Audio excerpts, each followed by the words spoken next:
আজ তৈরি করব চিকেন রোল। চিকেনের প্রিপারেশনটা আমি আগে থেকেই করে নিয়েছি। তোমরা যদি এর লং ভিডিও দেখতে চাও জানিও, আমি চিকেনের প্রিপারেশনটার লং ভিডিও দিয়ে দেব।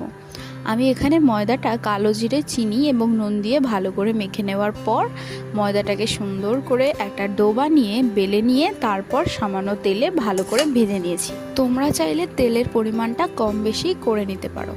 তারপরে সেই চিকেনটা আমি এক এক করে সাজিয়ে দিয়েছি। চিকেনের মধ্যে এক্সট্রা করে ক্যাপসিকাম এবং অনিয়ন অ্যাড করা আছে।